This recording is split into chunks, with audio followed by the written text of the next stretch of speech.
Good evening, and welcome to Let's Just Talk. I'm your host, Hammi. Today, we will be addressing a topic that has sent shock waves through our global communities. On February 24th, Russia began a full-scale invasion of Ukraine. As we speak, Russia is still attempting to occupy Ukraine against heavy resistance from both Ukrainians and the majority of the world.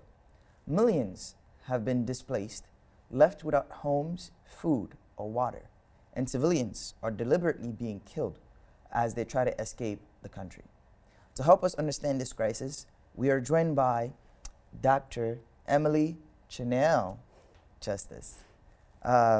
She is the director of the Teacup, how do you pronounce it? Temerty Contemporary Ukraine Program at the Ukraine Research Institute over at Harvard University. She is a sociocultural anthropologist and who has been doing research in Ukraine since 2012. Dr. Channell-Justice, welcome on our show, and we are happy to have you here. Thanks so much for having me. And to begin, we're going to give you 5 to 7 minutes to offer your perspective or point of view on everything that is going on. And then we have a series of questions for you and that we'll delve into later on in the programming. Great. Well, thanks. Yeah, thanks so much for having me. I mean, I know this is a really important topic. A lot of people, I think, are watching the news and they're seeing images from Ukraine that are just heartbreaking and devastating, and maybe they want to know a little bit more, and maybe they think maybe it's difficult to talk about because they don't know very much from their perspective. But I think it's great. We've seen a lot of support, like you mentioned, but obviously this conflict goes back a really long time. Ukraine and Russia have a history that's connected, that goes back really thousands and thousands of years. And there's many different ways that people have studied Ukraine. Like you mentioned, I'm a sociocultural anthropologist, so that means that I have worked mostly on a kind of people level. My background expertise is in political movements, social activism. I've studied higher education movements, feminist movements. And I was really involved in the 2013 and 2014 Euromaidan protests, which is something we can talk about more. These were pro-democratic, pro-Europe protests that really put Ukraine on a certain path. And actually, these protests are an important backdrop for what's happening now, because Ukraine became independent in 1991, and it, was orienting itself toward democracy in a very mixed way, we can say. It's very well known for having problems with corruption. There's a lot of people who are in power in Ukraine who got power based on wealth. So they're kind of known to we wouldn't call Ukraine an oligarchy, but there's a lot of oligarchs. So it's lots of people who have power, have money, and run the country.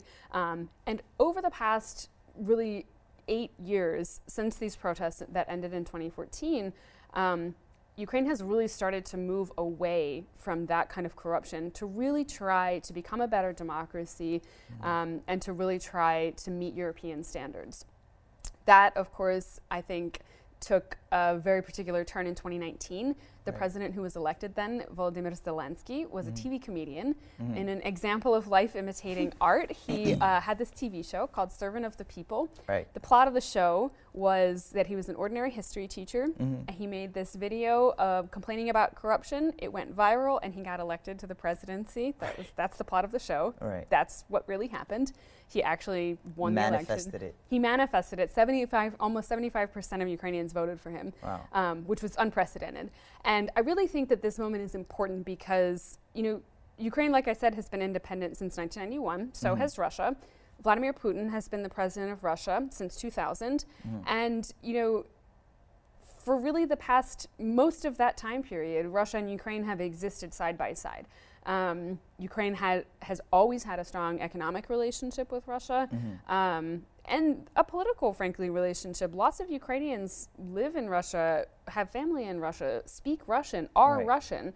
So they were always very connected, and it's only now that we're seeing this massive kind of aggression come out. So I think, yes, this is complicated, but it's also not complicated. There's one bad guy in this scenario. Vladimir Putin is the bad guy. And so I think it's important for us to ask about some of the complexities of what's going on at the same time that we recognize, that Ukraine was a country as a sovereign nation state, Right. it got invaded by another country, by a president who thinks it shouldn't exist. Right. That's the bottom line. Okay. So thank you for summing that up for us. For a lot of people who haven't studied Ukrainian and Russian history or are not experts in that area, it feels like overnight, Putin just woke up and said, I'm going to invade Ukraine and it's going to be part of Russia, or something like that. It feels very confusing. It feels like a new thing, a new phenomenon. Yeah. But you've spoken about the history between the two nations. And so could you give us sort of like an elementary explanation of how we got to where we are today? Yeah, I think it does sort of seem like that because things were very, I don't know, it was very hard to predict. I should say that there were very, very few experts, even people who have studied this region for years, who really thought that this was what was going to happen.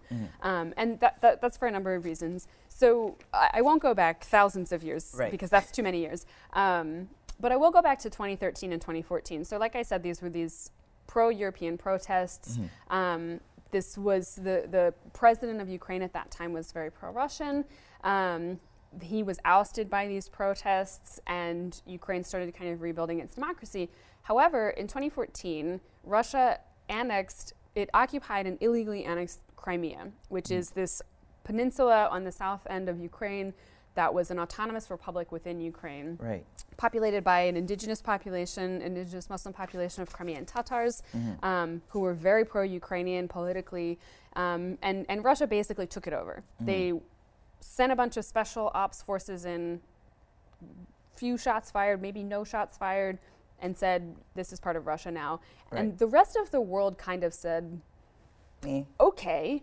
And then what happened after that was in two of the eastern regions of Ukraine, what we usually call Donbas, which is the Donetsk basin. That's a very kind of industrial, coal mining kind of region. Historically very connected with Russia. Separatists in those regions declared that they also wanted to be part of Russia, and that's what started the first war. And Russia supported those separatists, supplied them with troops, supplied them with soldiers, but never actually recognized or annexed those territories. So Ukraine has been at war for 8 years. It was not a cold war. It was hot. Soldiers were still dying every week, but it had kind of become, stable, if you can say it like that when you have a war going on. So that's why no one really predicted that this was what would happen, because Ukraine couldn't join NATO, Ukraine couldn't join the EU while at war. So why would Russia want to change that? Because it still had so much control over Ukraine by having an ongoing war in those territories. So by invading, Russia completely threw off the balance that they had created in Ukraine. So that's partly why it was such a surprise. So one of the other key things that happened recently was that Vladimir Putin's language toward Ukraine started shifting, where previously he had said Ukraine's a sovereign country, it's a nation, whatever, they can be independent. Last summer he wrote this essay about how Russians and Ukrainians are the same people. And at the time, most people studying the region sort of said, like, this is goofy and weird, and the Ukrainian President Zelensky's response was, I wish I had time to write a 5,000-word essay about my country's history. So everybody didn't really take it seriously. Now we see that that was kind of a declaration of war. He was saying then that he doesn't believe Ukraine should exist. Now, that's what he has acted on. So he seems to have, Vladimir Putin seems to have been building to this. The rest of the world thought, it doesn't make sense for him to invade. It started a world war. That's ridiculous. And, a lot of us got it wrong, myself included. So you mentioned three words here that should make anybody shiver. World war. Okay. So let's speak to that in a bit about what is the potential of a world war happening. You also mentioned that Putin sees Ukrainians as Russians, or that Ukraine should be part of Russia. But the man has also been bombing civilians. Yes. What is the logic behind that? It's like, I'm just going to bomb them and then later on they're going to be Russians. And then lastly, is there a geopolitical advantage for Ukraine to be a part of Russia? I'll start with the middle question, because I think that's really important to address. what we know about Vladimir Putin is that in the past couple of years with the COVID-19 pandemic, he's become increasingly isolated. So he was always, very autocratic. Russia has not been a democracy for a long time. But over the past few years, his circle of advisors has gotten a lot smaller. Right. So one of the big things that seems to have happened is that he's miscalculated Ukrainian public opinion. Right.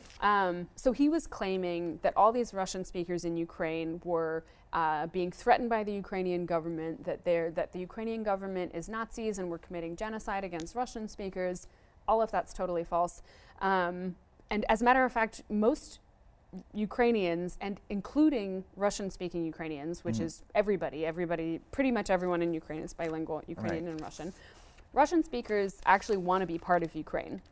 And so when Vladimir Putin tried to invade 2 weeks ago, he really thought that the troops were going to come in and Ukrainians were going to welcome him with open arms and say, super, Ukraine is an essential part of the new Russian Empire, and that is not what has happened. Right. So, he seems to have thought that the Ukrainians wanted to be part of Russia, and his response to them not wanting to be part of Russia is to bomb civilians. I mean, there is obviously no real explanation for that other than that he's lashing out in this aggressive way. Right. So, I mean, I guess he thinks that he'll achieve submission of Ukraine with this aggressive threat. I don't think that's going to happen. Okay. So there isn't really a good, measure for that. No, and it doesn't, many things that he has done don't really make sense in actual logic, right? Putin kind of has his own logic, his own rationality that he's created for himself. I mean, the question that you asked about, whether or not it would be beneficial for Ukraine to be part of Russia, I mean, no, only in as much as self-determination is a thing and Ukrainians don't want to be part of Russia. They want to have an independent country. There's no way to subdue Ukrainians into being part of Russia other than by force. Right. So, I mean, I think it would actually be beneficial for Ukraine in the long term to find a balance between Europe and Russia. I mean, it is a small country in between bigger powers. Right. So economically, it would be very difficult for Ukraine to completely cut off from Russia. Politically, there's a lot of influence. There's a lot of cultural exchange. I mean, there are some very famous writers in Ukraine who still write in Russian because that's their first language. So it would actually would have been better to just try to find a balance in the world. And it's very difficult for me to understand why Vladimir Putin didn't think that, didn't understand that Ukraine would kind of be obligated to have a relationship with Russia in any, shape or form. In any, really, truly, in any version of the world. But now, he's done more to make Ukrainians hate Russia and hate Russians than he ever has done before. And now people are really, really mad. Right. And they don't see themselves as like Russians. Previously, a lot of Ukrainians felt themselves, Putin kind of calls Ukrainians like the same as Russians, and I wouldn't say that, but a lot of people didn't feel that different, right? Because Russian was one of their languages that they spoke, and now they definitely feel different. Right. So, yeah, and I guess I was the one who dropped the World War framing. I mean, it's hard to say, we can't predict anything at this point. Putin has made threats to use nuclear options. He's basically said if any Western countries intervene on behalf of Ukraine, he will use a nuclear response. I do think that if that happens, there has to be an escalation from Western allies because that's completely unacceptable. And that really, this could be a much bigger conflict. I clearly dearly hope that doesn't happen, but it's something that we have to take Putin seriously when he makes those kind of threats. Exactly. And then today, following in that same line of conversation, today Kamala Harris spoke and stated that the United States will unequivocally support all of its NATO ally and defend all of its NATO allies. So what is or should be the role of NATO in this conflict? And beyond that, what should the United Nations be doing really in its response? Because we've seen that many countries and allies of Ukraine have done things like cut ties. Companies are like saying we're out if the tone of what is going on doesn't change.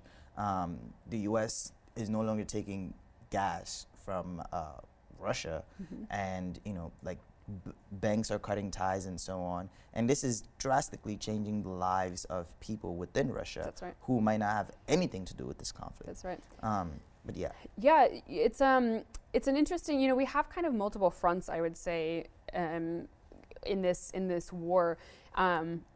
The reaction of Western countries has been interesting because it has been very united. These sanctions that you're talking about, the United States waited to put aggressive sanctions on till they saw that European countries were also doing it so that everybody could kind of be in line with each other.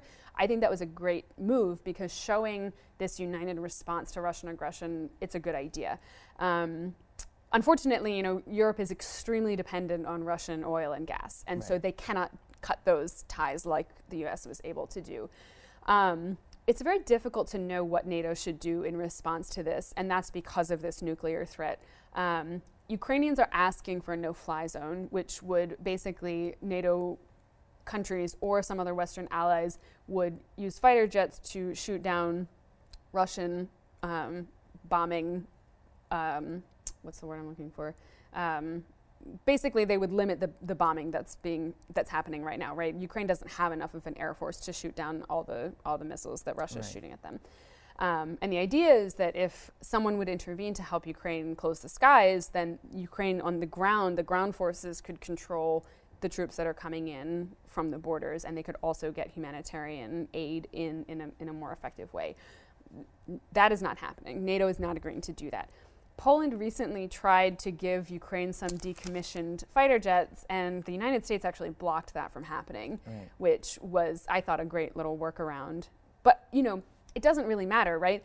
It doesn't matter if it's officially NATO or not. If Vladimir Putin sees it as an escalation, he's going to respond however he wants. So I don't actually, officially, yes, it would have been not NATO supplying these planes, so it would have technically not been an escalation by NATO, but I'm sure that Putin would have turned it that way, right? Because he can spin his narrative however he wants. So I think really part of the reason that I am kind of making sure we think about this as a potential kind of global conflict is because I do think there's going to be a restructuring of our global institutions. Russia has a seat on the UN Security Council. Right. They probably shouldn't now, right? They invaded another country and are trying to wipe it off the map. You shouldn't maybe be allowed to do that. Right. And so it's really, people have some pretty radical suggestions. If kicking Russia out of the Security Council, potentially out of all global organizations, it's something to think about. And the other reason that this is important is because Russia, the current Russian Federation that we have now, it kind of established itself as the successor to the Soviet Union. Right. So all of these institutions where the Soviet Union was represented, when the Soviet Union ended, Russia they took those seats and took those positions, and there wasn't really that much conversation about whether or not that was right. Now we're sort of starting to see that, actually maybe we should have thought this through a little bit more. The focus was on trying to restabilize the Russian economy in the 1990s in particular, when it was in a very bad situation. And so the focus has always been on kind of rebuilding the Russian economy to participate in the global market. Clearly that didn't prevent an autocrat from taking power. And so basically some of the things that the United Nations should be focused on, the kicking Russia out of some of the seats that they're in, or limiting their participation in some of these institutions to kind of send a message, but nothing militarily, because that would just escalate it to a new level. It's hard. Yeah, I'm of two minds, to be honest with you. I think certainly limiting Russia's ability to veto. Right, they have the veto in the Security Council, so anywhere they have that kind of power, I think but that will take a long time, and China probably won't agree. Right, like there's so many geopolitics that go into that. I have a hard time. On the one hand, I do think that NATO needs to respond because, civilians are being murdered while we speak right now. that is unacceptable. That crosses, to me, like that crosses a line that Russia should not be let to cross. But I am fearful of the response too. So I'm not sure.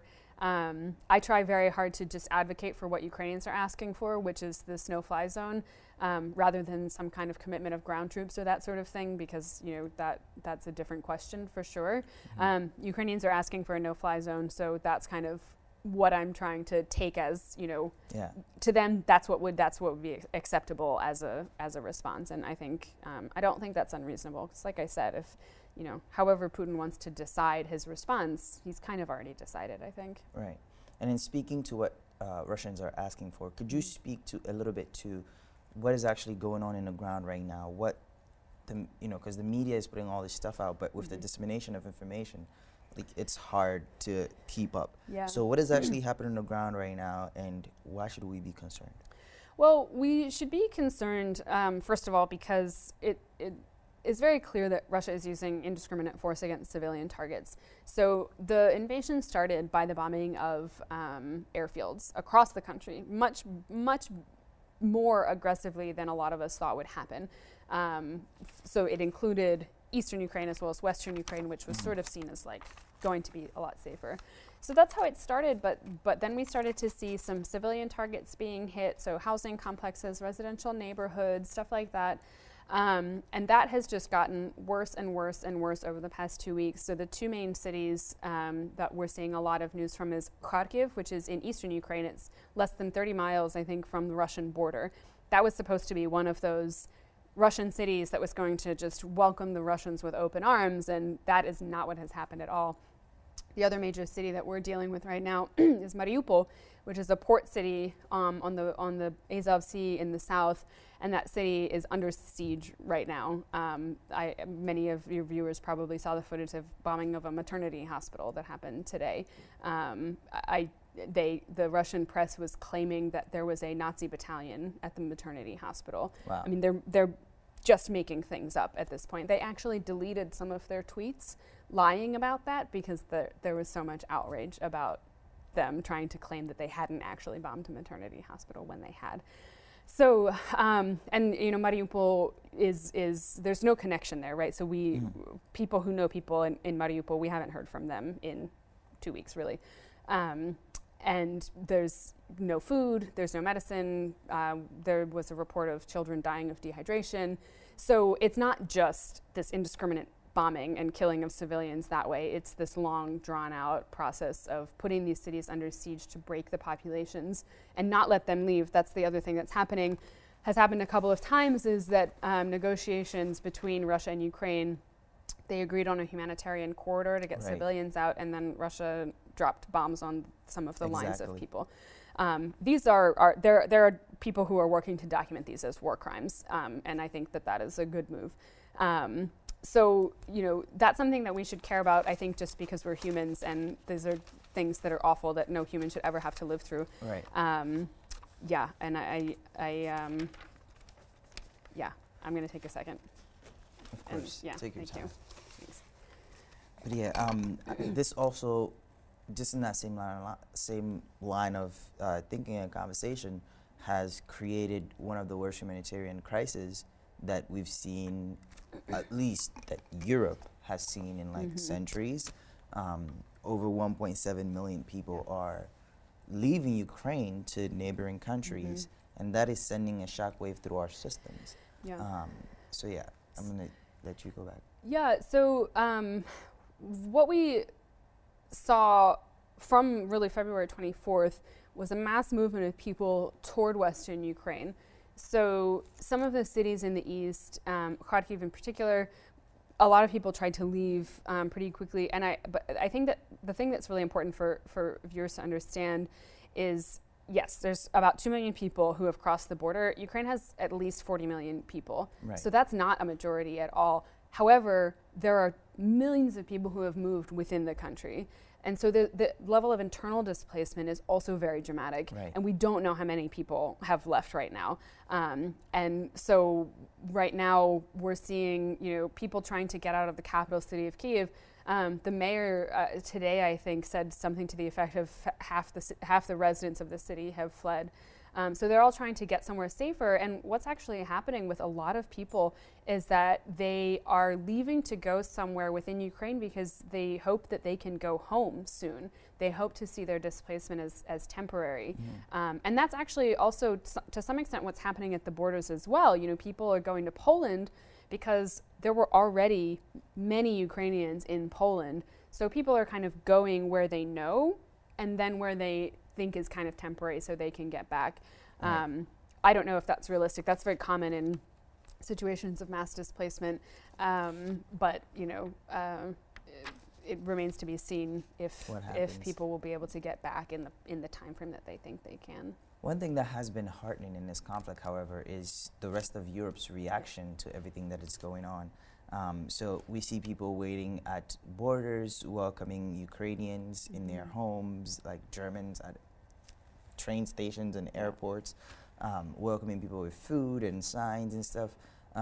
So I think that's a very heartwarming thing to see. I don't know if you want to take a second to speak to that and what else can people outside of Europe can do and what we should be doing. It has been really heartening. I mean, it's like you said, it's a mass humanitarian crisis, and the response has been really generous. I do think that part of the reason for that is because, you know, a lot of people in Europe have been afraid of Vladimir Putin for some time. And so to them, they want to help because they know that they could be next. It's very close to home for them for many reasons, right?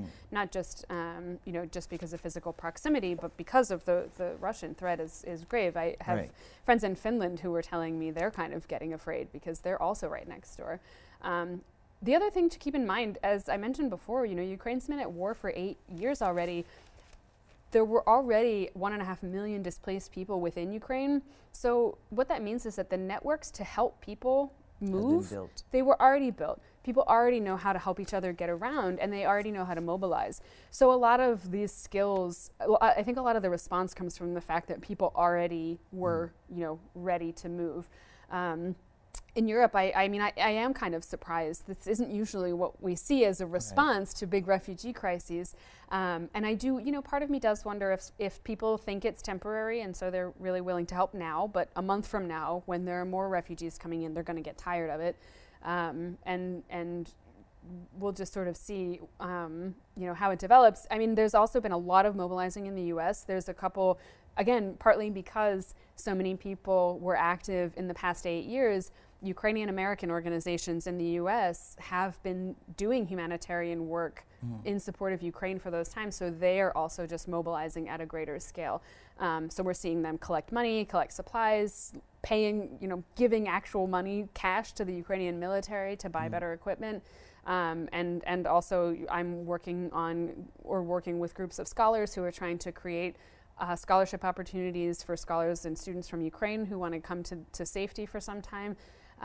So those types of mobilizations are, you know, they're happening, and it's people who are here who are, you know, there's a lot to contribute from here, which is also makes you feel a little bit better and less maybe, I don't know, paralyzed with like helplessness. Nothing I can do. Yeah. And I think that's all amazing stuff, and that speaks to our ability as a global community to assist in any capacity where there is like conflict or war and people are displaced. But in that same line, however, we've been seeing some pretty disheartening stuff in the media, from pervasive racism to, at least I would call it racism, or to, you know, Islamophobia or xenophobia. So like you said earlier, this tone that we're seeing in Europe towards refugees or immigration is not what we've been seeing up until a couple of weeks ago. For example, like you said, over 2 million people have crossed the border into Europe. That's about how many people, how many Syrians were let into Europe in a span of 3 years. And so that speaks to something. And then we have footage of African students unable to leave Ukraine because they won't let them on the train or the buses. Indian students being stranded. And, you know, like from Europe in general, hundreds of thousands of black Africans have died on the Atlantic Ocean trying to cross into Europe. And Italy and the rest of Europe's response is, let's let them die. Yep. Or making treaties with Libya, which is a conflict zone, to enslave black Africans in Libya.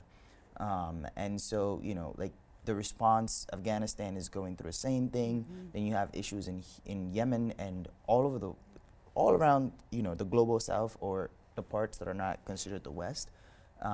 And, you know, could you help explain this phenomenon of why the difference in treatment for these different groups? Yeah, I think this is a complex topic that I think is making a lot of us a little reactionary. Right. So I think that absolutely there's a double standard. Ukrainians are largely white. They are Christian. They have those affiliations that a lot of people, especially in the countries that border Ukraine, they feel a likeness for those reasons. They feel Ukrainians aren't threatening because they're just like us. And that is not how they treated people from Syria, from Afghanistan, from Africa, you know, at all. So there's definitely a big double standard that should give us pause. You know, we need to think about that. That shouldn't stop us from caring about Ukrainians. Right. So I think both of those things can exist at the same time. Right. And this is an example of how they do exist at the same time. Look how capable humans are of compassion. So what's preventing us from being compassionate more of the time? Right. I just think it's we have to be able to figure out, you know, we can't say stop helping Ukrainians because Europe was racist before. That's not going to work. Partly because refugee crises aren't going to stop. Right. So why not take this example as a lesson that we can build from, you know, as an example, like we know we have the capacity, so now let's expand it. How do we exist in that duality of they're not mutually exclusive? Exactly. And that's, you know, sitting from where we are, I think it merits thinking about. You know, we're not embroiled in the conflict right now, so we have the time and space to think about it, so we should. Right. In terms of the issue, you know, of race in Ukraine, I think it's really essential that we recognize this is the long history. African students came to the Soviet Union, and a lot of them studied in Ukraine, means Ukraine had some of the best universities. So there's actually a long tradition of African Ukrainians, kids who grew up in Ukraine who have African heritage, African lineages, African parentage, and these kids are Ukrainian and have been fighting for their space in Ukrainian society for a long time. They talk a lot about racism in Ukraine. This is not something that you can hopefully study Ukraine and pretend doesn't exist, because it absolutely does. So that's part of the story that we're hearing now. There's another part of the story of other international students who came to Ukraine since independence. So there's particularly lots of students from Nigeria and from India who study in Ukraine. And they have been in some of the stories. For example, there's the city of Sumy, which is in northern Ukraine, which has a big university with a huge international student population. And those students were under siege for several days, and no one could get out. And it became a story of racism, but no one could get out. It wasn't because they were black and brown students that they were stuck there. It was because the city was being shelled, and if they had left, they would have been killed. Like, that's the stakes we're talking about. So I do get a little frustrated when these narratives are saying that these are stories about race when they're much more complex. It's much more complex. It's not about race, but it's the reason that these students were there and were stuck is not because they were Indian students, right? I also want to say that I think it's really important. There are so many people who are working from the United States and from elsewhere to help these students get where they need to go and get the supplies they need to go. And so anybody who wants to dig into these stories also needs to dig into the networks that have been created to help these students. Right. Because again, you know, they don't have the same, they don't necessarily have the same knowledge of the existing networks in Ukraine as other students, so they are at a disadvantage. And so there were a lot of groups from the US and within Ukraine who were helping those students find a way out, get information from their embassies on the other side. So for instance, the Nigerian embassy was putting all kinds of information out on social media because they wanted to make sure that the kids who were at the border could get access to that information. And so some embassies were much more proactive. The Indian embassy was not very active, not very helpful with getting a lot of students out, and that was very, you know, difficult to see that they were just sort of like, okay, you can figure it out, and no, you can't. So there's, I think, different responses. Again, and I think it's also just important to remember, you know, many of these border situations were very chaotic for most of this time, and I heard a lot of terrible stories of lots of people not being able to get out. Now, not discounting the racism, right? Not the xenophobia, but and it's about understanding the greater picture. And so I think, you know, yes, Ukraine certainly has a problem with race and blackness, and that's very complicated and worth discussing. I think Europe in general. Well, that's the thing. I mean, we've also heard a lot of stories that this is happening in Poland too. You know, Roma migrants are being subject to far worse conditions once they get across the border, if they're allowed to, you know. So, you know, it is a time to ask Europe to reckon with its own problems with race. But like I said, it's not a time to use that as an excuse to deny people who are in great need. And I think, I think it's also a chance to recognize how many people are willing to put energy into helping, you know, from all angles. And I think that's, it's a deep question, and it's a difficult question. I am a little frustrated with the way that the US media has picked up on the story. I read an article recently that used this situation in Ukraine as a headline, but the article was about African students in the Soviet Union. It wasn't about Ukraine at all. Right. So that's what we're talking about with, like, what information can you trust? Right. If you're just reading headlines, then you get frustrated easily. Yeah. And it's not like this story shouldn't be covered, but it's being covered in a way that, quite frankly, reflects a Russian propaganda tactic to make people turn their attention away from the main issue at hand, which is Russia invaded Ukraine and is killing civilians, including international students, right? Right. It's turning our attention away from that and saying, well, look at these other problems in Ukraine. They're very reactionary headlines, right? They're designed to make you mad. And so it's turning your attention away from the real villain, which is Vladimir Putin. Not to say that we shouldn't be mad about it. It's just it's this divisive tactic. It has a role. That use of the media to get people invested in only part of the story is a Russian propaganda technique. Another thing that I wanted to talk about is the world, or should I say, like, the West's reaction to Zelensky, or people were saying, let's arm Ukrainian civilians and let's fight for our right to self-determination. This has been praised by the rest of the world, but it hasn't been the case in other parts. For example, Palestinians have been fighting for their right to self-determination for over 70 years now, and we've heard crickets. Taiwan, other places, we might even get in trouble for having this conversation. So I wanted you to speak on that a little bit. Why the double standards? Why the hypocrisy? And, you know, I'm just going to put it out there for you to speak on it. Yeah, I do think this is giving us some insight into some of the fundamental inequalities that are built into our world order. I think the thing that makes Ukraine especially easy for people to jump onto right now is a combination of things. First of all, you know, it is one of the more successfully democratic post-Soviet republics. So one of the countries that actually was in the Soviet Union that has really moved toward democracy. And the election of President Zelensky was a real indication that Ukraine was trying very hard to get to that democracy. And, you know, the Ukrainian public opinion has turned very much toward Ukraine being independent. So I think all of those factors together make it an easy choice to support Ukraine. It doesn't hurt that Zelensky is this very charismatic guy. I mean, everything he's been saying has been fantastic. He's stayed in Ukraine. You know, he was offered a ride and he said, I need ammunition, not a ride. You know, he's got these sound bites. He knows what he's doing. And it's making it easy. I do think it is a double standard, though, because, you know, in terms of, for example, Palestine that you mentioned, the calculation is all about how to placate Israel as part of the global order when we don't want Palestine to be part of the global order in the same way. And so it's the balance there. It's where one half of the conflict is being treated completely differently than the other half, right. As if.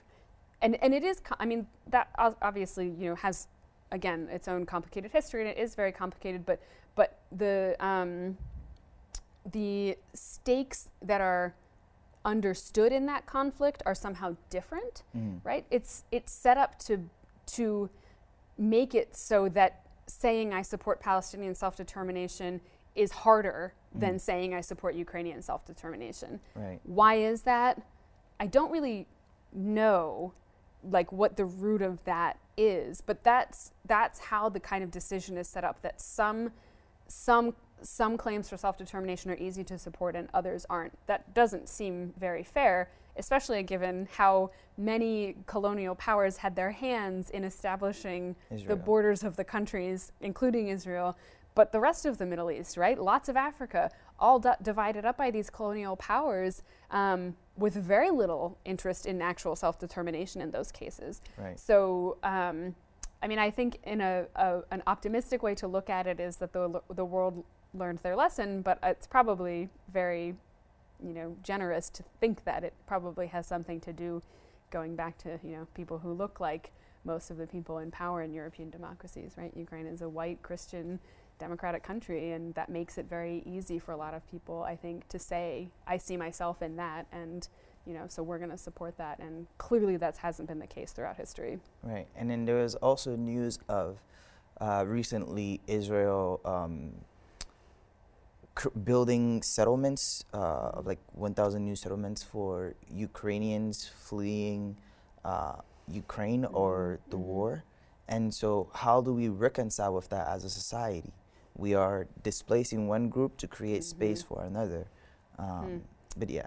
That's a great question, and such an irony, because they've also been, building settlements to claim Palestinian territory. They've been doing that for some time, to expand their own claims in Palestine, which, I mean, is very illegal in terms of actual, international law.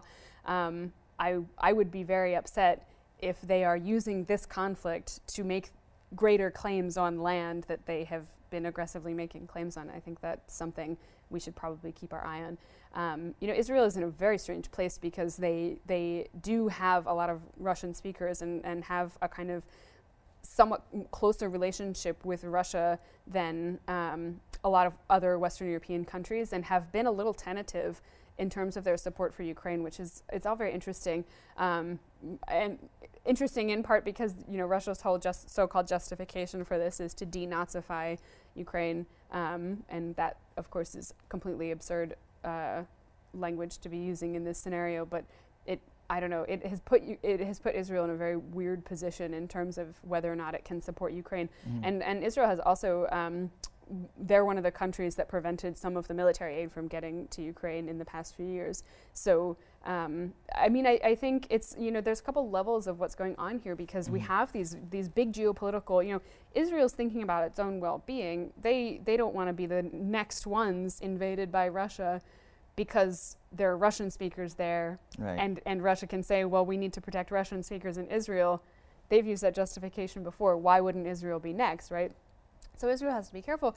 But, at the same time, again, we're talking about this major humanitarian crisis. So how do we balance looking at this at these two different levels that are somehow dramatically different and yet part of the exact same story? And it's very... like I said before, I think the global order is going to be shaken up by this, and countries, I hope that this doesn't become a way that other countries justify their bad practices, like Israel building settlements in Palestine. I mean, that's a bad practice. They shouldn't be allowed to do that, and they certainly shouldn't be allowed to do that in the name of Ukraine. Right. And so, I want to ask this question, and then we're going to think about wrapping up the conversation.